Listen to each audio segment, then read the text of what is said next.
Shalom jemaat yang diberkati Tuhan.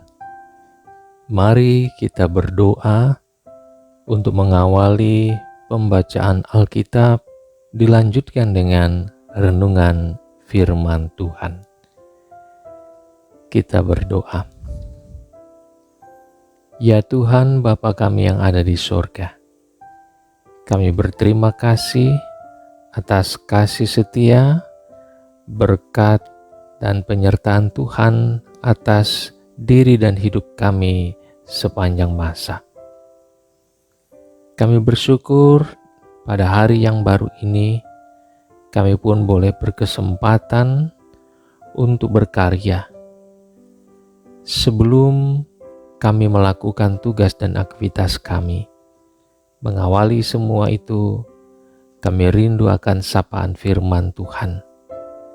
Agar sapaan firman Tuhan menjadi pelita yang menerangi dan menuntun jalan hidup dan karya hidup kami untuk menghasilkan buah yang menjadi berkat bagi sebanyak mungkin orang dan berkenan untuk mendatangkan kemuliaan bagi nama Tuhan.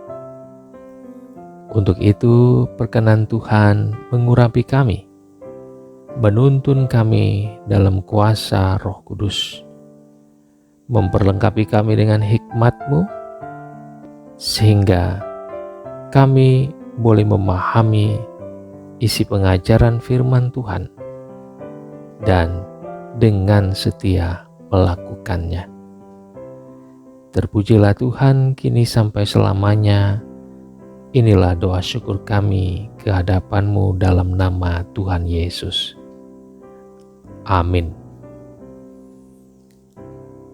Hari ini Selasa 28 Desember 2021, Almanak Nas GKE dari Yesaya 54, mulai dari ayat yang pertama sampai dengan ayat yang ke-13. Dengan perikop perjanjian damai dengan Sion. Akan saya baca khusus ayat yang ke-9b sampai dengan 10 berbunyi demikian. Aku telah bersumpah bahwa aku tidak akan murka terhadap engkau dan tidak akan menghardik engkau lagi. Sebab biarpun gunung-gunung beranjak dan bukit-bukit bergoyang, tetapi kasih setiaku tidak akan beranjak daripadamu, dan perjanjian damaiku tidak akan bergoyang, firman Tuhan yang mengasihani engkau. Demikian firman Tuhan. Berbahagialah kita yang mendengarkan firman Allah dan yang melakukannya. Amin. Judul perikop menjadi judul untuk renungan hari ini. Jemaat yang diberkati Tuhan. Pengalaman berjanji dengan pihak lain adalah satu peristiwa yang wajar kita jalani. Berjanji adalah kesepakatan di antara dua pihak atau lebih, di mana kesepakatan ditetapkan dan pihak-pihak yang bersepakat berkomitmen setia melaksanakan janji kesepakatan itu. Tentunya kesepakatan ini berujung pada mufakat yang dicapai dari kesepakatan bersama. Sebaliknya, mengabaikan kesepakatan yang dicapai baik secara sepihak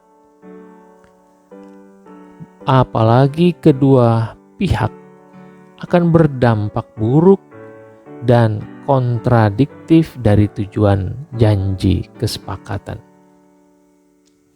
Karena itu biasanya janji kesepakatan perlu disahkan menurut hukum, baik bermeterai dan dicatat dalam akta notaris jika dipandang penting dan berharga. Sementara janji kesepakatan yang substantif atas dasar percaya biasanya cukup sebatas verbal atau ucapan saja. Yang diutamakan adalah hati yang setia dalam keterikatan janji. Pertanyaannya adalah, apa maksud sumpah atau perjanjian yang diungkapkan Tuhan kepada umat Israel sebagaimana yang diwartakan Yesaya dalam nas ini? Jemaat yang dikasihi Tuhan, Allah adalah pengasih dan penyayang, panjang sabar dan berlimpah kasih karunia-Nya. Sampai-sampai kejahatan dan dosa yang diperbuat manusia tidak diingat-ingatnya lagi. Itulah sebabnya kutipan dalam ayat 9b sampai 10, Allah berkata, "Aku telah bersumpah bahwa aku tidak akan murka terhadap engkau dan tidak akan menghardik engkau lagi. Sebab biarpun gunung-gunung beranjak dan bukit-bukit bergoyang, tetapi kasih setiaku tidak akan beranjak daripadamu, dan perjanjian damaiku tidak akan bergoyang, firman Tuhan yang mengasihani engkau." Saudaraku, dari nas ini kita dapat memahami bahwa ada kesan sekaligus pesan yang kuat bahwa Allah itu kasih adanya. Itu terbukti dari inisiatif datang dari pihak Allah terhadap manusia dalam mengikat perjanjian damai. Bahwa Allah tidak akan murka dan tidak menghukum manusia sebagai akibat dan ganjaran dosa-dosa yang diperbuatnya. Perjanjian damai Allah dengan manusia tidak akan bergoyang, tidak akan batal sekalipun gunung-gunung beranjak dan bukit-bukit bergoyang. Inilah bukti Allah mengasihi manusia. Allah yang mengasihi itu adalah juga Allah yang setia pada janjinya. Meskipun Allah setia dengan perjanjian damainya, bukan berarti manusia tidak terikat dan mengikat diri dengan perjanjian itu lantas bisa semena-mena dan melupakan perjanjian damainya dengan Tuhan. Apalagi sampai berandai-andai bahwa dosa apapun yang kita perbuat, toh Allah tidak mengingat dan tidak menghukum. Disinilah pentingnya kesadaran untuk bertobat dan berubah dari tabiat manusia lama. Dengan demikian, janganlah sekali-kali mencobai kasih setia Allah supaya hidup kita menjadi hidup yang senantiasa mengalami pembaharuan budi.